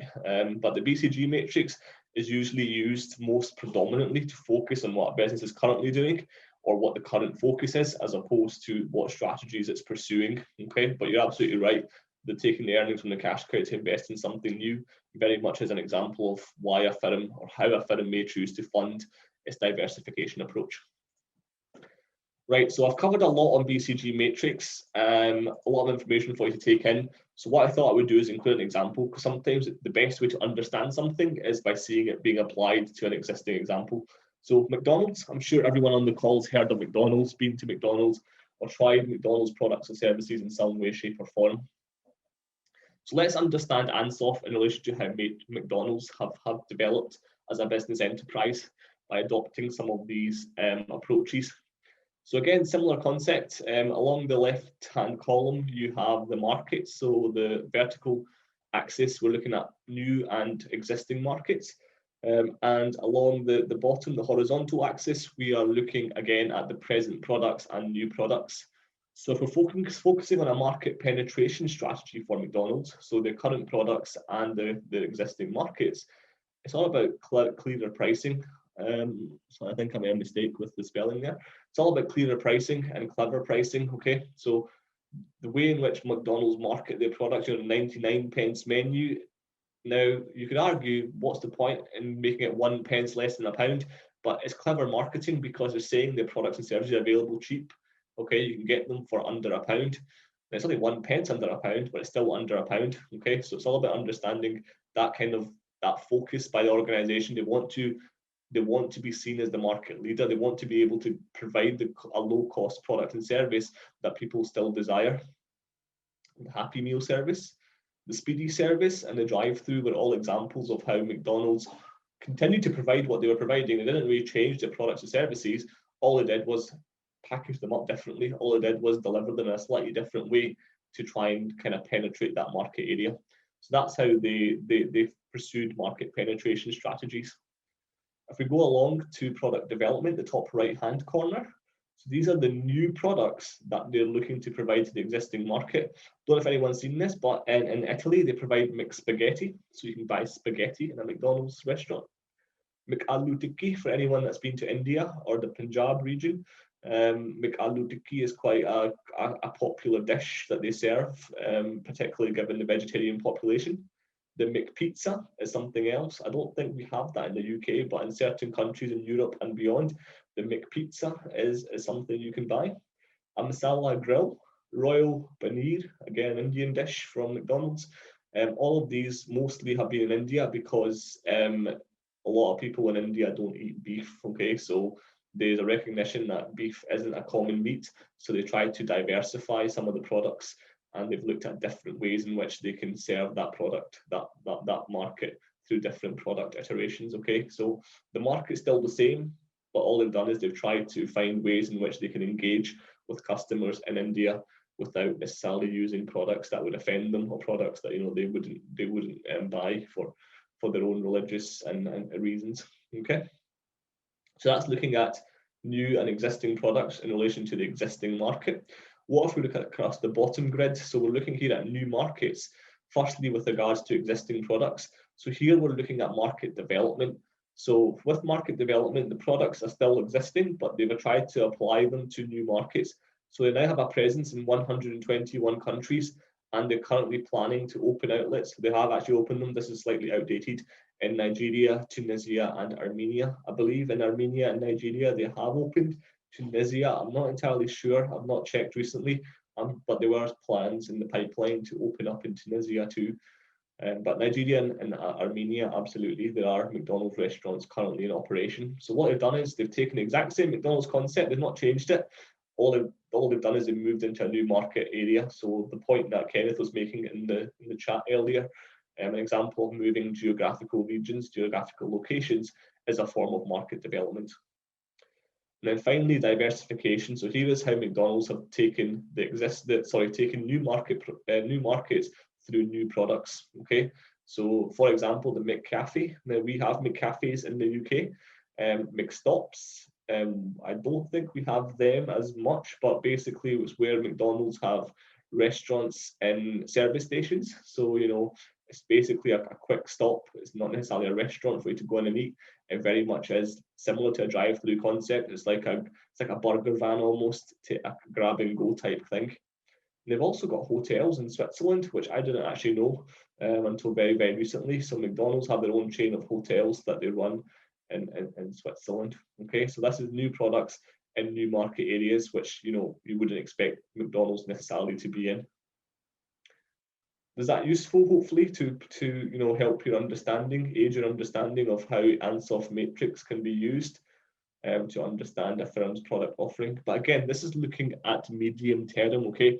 So you couldn't necessarily make these changes in the short run. These don't necessarily impact your core business straight away. It's about thinking in 3 years' time, what do we want to have achieved? How are we going to achieve that? How do we strategize for making sure that in 3 years' time we can move into a new market, or making sure that in 3 years' time we can win enough market share to become the #1 provider in this market? Okay. So that's the Ansoff Matrix in relation to McDonald's. Finally, we're moving beyond that and looking at some of the criticisms of Ansoff. So the logic behind Ansoff's Matrix has been questioned, okay? And that's something I want you to bear in mind. Every single model I've been discussing today, I've been covering the criticisms as I go along, because no model is free from this, okay? A model is an assumption. A model is a way in which we can start to understand how reality might work, but none of them are perfect. None of them are without their flaws. So with Ansoff's Matrix, particularly the idea of newness, how do you define what new is, okay? That can be quite a difficult thing to do. So if you assume a new service really is new to a business, in many cases, that service will simultaneously take the business into a new or unfamiliar market. So if you think about it, if you're providing a new product, so new means you haven't done it before, or new means that your business has never provided it before, then is that not necessarily automatically taking you into a new or unfamiliar market? Some will argue yes, some will argue no. So if you apply the exact same market share, so you're still serving the same market, but with a brand new product, are you necessarily moving into a new or unfamiliar market? Just something for you to consider, okay? So think of that as something in terms of how would you explain, the concept of newness. Is it always necessarily new, or is it subjective to what your interpretation of new may be? In that case, does the diversification component become redundant? Is the new product, a new service, just something that is a concept or a construct and not necessarily definable or objective? Absolutely good point, Kenneth. You're absolutely right. Your brand exists and the customers have awareness. So is diversification therefore, a construct? So you're absolutely right in what you said there. If you look at the opposite, you flip the coin. Does that then mean that diversification isn't necessarily true because your brand reputation is already out there? But you're operating in a marketplace where your brand does not yet exist. That's true, but then again, if your brand is already out there, people are aware of you, then surely your brand reputation, if it's good enough and strong enough, will be able to establish itself in a new market space. So the question here is, is it necessarily new if people already know about your brand? Okay, so that's the question we're asking here. So it's something for you to consider, and something you may want to touch on. If anyone uses the Ansoff Matrix in their assignment, it's something you might want to consider in your analysis when you're discussing some of the quadrants or some of the kind of elements of the quadrants that are useful. Alternatively, if a new service does not take a business into a new market, the combination of new services into existing markets does not equate to a diversification. So again, if a new service doesn't necessarily take your business into a new market area, that combination of new services into existing markets don't necessarily equate to diversification either.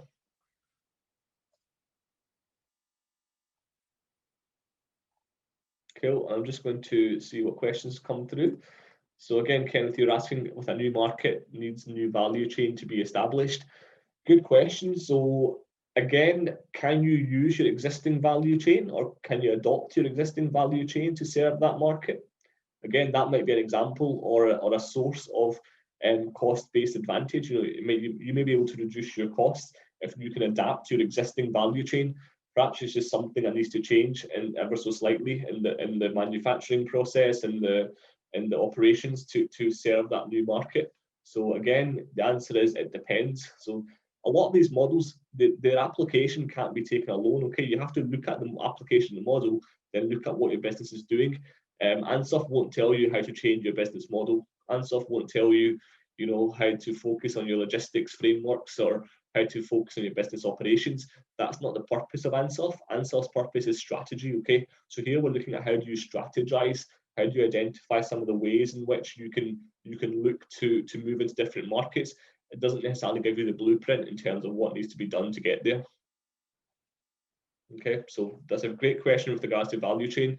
And yes, you may well have to create a new value chain to serve that market. However, if you're not actually fundamentally altering the product, or you're not fundamentally altering the way in which that product is taken to the market, then perhaps your existing framework, your existing operations, your existing value chain may still be applicable, albeit with some slight tweaks. Cool, great points. Thank you very much for raising them. Okay, it's good, because these are the things I want you to consider, because when you're analyzing these in your assignment, guys, I want you to be able to get beneath the fundamental description. Description won't get you the best grades. Students that analyze, consider the impact, discuss the impact, they'll be the ones that pick up the stronger marks. Right, we're now going to move on to the Pareto analysis. Now, some of you probably will be aware of what the Pareto principle is. So basically, 80-20 rule. It's named after an Italian scholar. I can't remember his first name, but yeah, Pareto is the principle. Is basically that 20% of any input produces 80% of the output. So what we're arguing here is 20% of a given resource base, 20% of a given market share, 20% of your revenues will produce 80% of the output. So whether that's profits, whether that's output in terms of production, whether it's revenue generation, how much money is coming in through your business, 20% of something of a market will produce 80% of the output.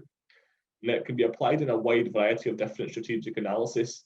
I've got a link to the video here. I don't unfortunately have time to play that, because we do still have a little bit more content to cover, but do you know what, I'm going to play it anyway, and I'll just skip past my analysis, because the video does quite well to explain it, and at least this way we'll be able to hopefully cover the content quickly. Let me just load up the video, guys. It'll be 2 seconds.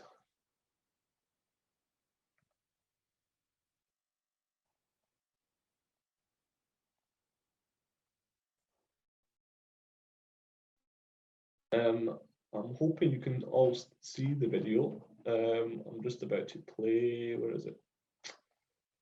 Sorry, it's on this page for some reason. There we go. Let me know if you can't see the video. Okay, it should hopefully be playing for you all. The Pareto principle, also known as the 80-20 rule, states that 80% of the results are attributable to 20% of the causes. It is a guide that allows people to focus their efforts on the 20% that is important, knowing the other 80% is of minor consequence. The Pareto principle was developed by 20th century business scholar Joseph Juran, who named the rule after Italian economist Vilfredo Pareto. Juran described it as the rule of the vital few and trivial many. The 80-20 rule has mostly been used in business, but has been applied to a wide variety of subjects, such as wealth distribution, personal finance, spending habits, and even infidelity in personal relationships. In business, the 80-20 rule helps managers narrow their focus when making decisions to improve the company. But just like the proverbial half-full or half-empty glass, the rule works both ways, depending on the manager's focus. Applying the rule to a company's product line tells a manager that 80% of the company's sales volume is attributable to 20% of the products in the product line. If those products are stored in a warehouse as inventory, then that high-selling 20% of the product line will occupy 80% of the warehouse space. Using the Pareto principle to evaluate employees, the principle suggests that 80% of a company's production is the result of the efforts of 20% of its employees. But it also will show the manager that 80% of all human resource problems are caused by just 20% of the employees. With regard to a company's revenue, the 80-20 rule would indicate that 80% of the revenue comes from 20% of the company's customers. Conversely, the rule will also tell managers that 80% of the customer complaints will come from 20% of the customers. The rule will not tell managers whether the revenue-generating customers are the same as the complaining customers. But since both are only 20% of the customer list, the narrowed focus makes it easier to make the comparison, which is the real lesson of the 80-20 rule. Right, hopefully that quick fire walkthrough of Pareto analysis helps your understanding. So it's a thumb rule, okay? There's no scientific way to measure if it's exactly 80 and 20, but the thumb rule that we use is that 20% of any given input would produce 80% of the output. And that can be applied to a lot of different sectors or areas of business practice, as you've just seen in the example there. So what do I have here? So for example, most customers of Microsoft Office only use 20% of the product's features. So if any of you have a license for Microsoft Office, likelihood is you perhaps only use Microsoft Word, maybe PowerPoint, or maybe Excel at the most. A lot of people don't actually make use of the full suite of Microsoft Office products. So increasingly it's turning to less fully featured solutions. So Google Docs, for example, has identified that, but what they've done is they've focused on those fewer features because they know that people only want certain features. So again, it's about understanding what are the value add products, what are the value add activities, and how do you kind of create a focus around them. But that being said, as I said, 80-20 is not a scientific measure, it's a figure of speech. Numbers can vary, and they don't even need to add up to 100, to be honest. So for example, 15% of the products could produce 100% of the profits. So if that could argue, if your business was structured that way, then you'd argue that 85% of your products lines were redundant. Why are you making them if they're not contributing any profit? So again, it's just a way of interpreting what's happening. So 80-20 rule is widely accepted. It's used in lots of different areas. And the concept basically goes by 20% will produce an 80% output. Okay. And that's both positive and negative. Calvin, very, very good question. So in terms of understanding it, you don't necessarily flip the coin, but what you do flip is the application of it. So as we saw in the video, they were arguing that 20% of your production produces 80% profit, or 20% of your customer base or your market share produces 80% of your profit. The opposite is also true. Your complaints, so 80% of all of your complaints come from 20% of your customers. So when you're flipping it, you're not flipping the percentages, you're flipping their application.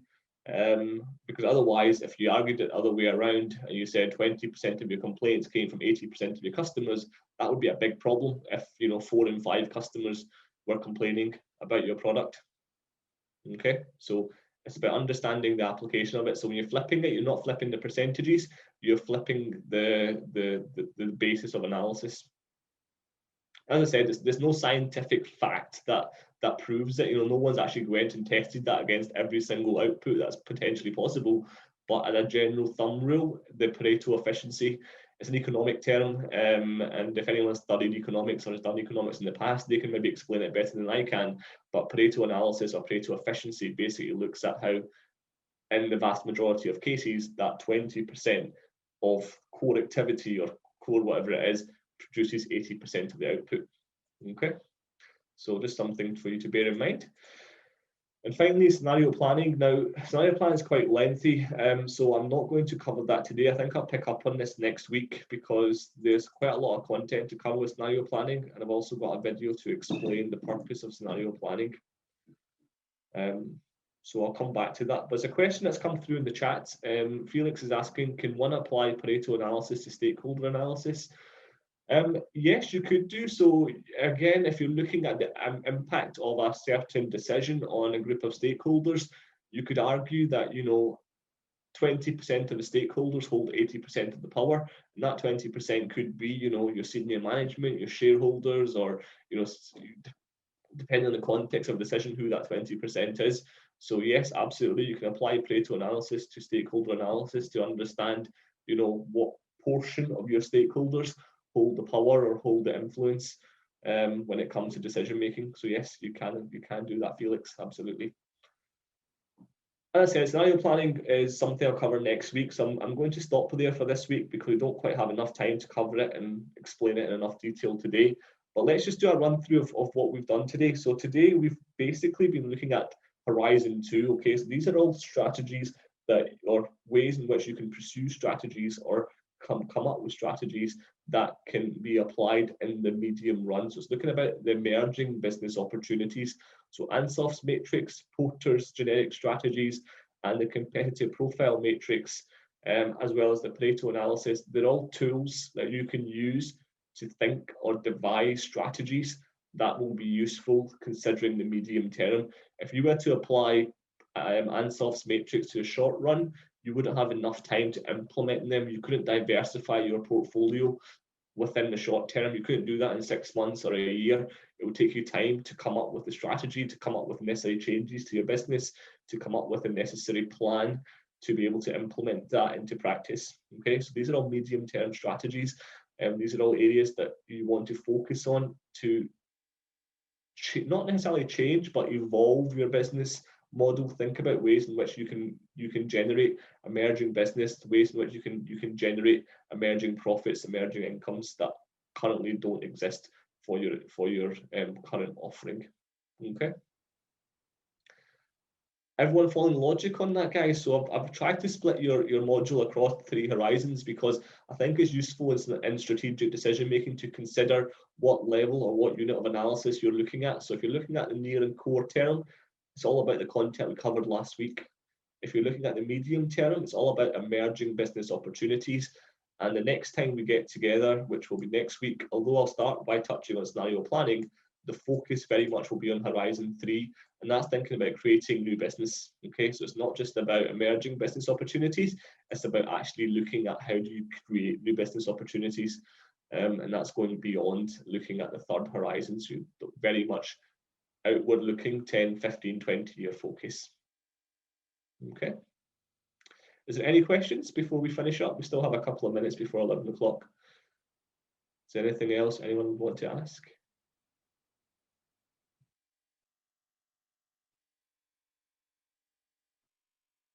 No? I'm going to stop the share just there. So yeah, next week when we get together, we will start off from scenario planning and we'll move forward from there and move into Horizon 3. Thank you to everyone that contributed to the chat today and asked questions throughout. It's quite good to get that interaction. So I very much appreciate you participating today. Hope you all took something away from today that's useful for your assignment particularly. Okay, so thank you for your time. And one thing I want you to remember is whenever we're covering these, think about their application. So you've got your assignment, I believe, questions that have been issued out on the module. Consider what that question is and think about how some of the models, some of the concepts that I'm covering with you can be applied in that context. Okay, how would you be able to use some of these models, these frameworks to augment your understanding of strategic decision making? How does strategic decision making vary, perhaps looking at different horizons?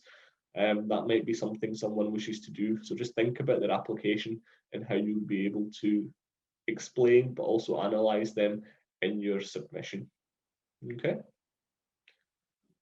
fantastic. So if there's not any further questions, I will stop the recording there and we can finish up for today.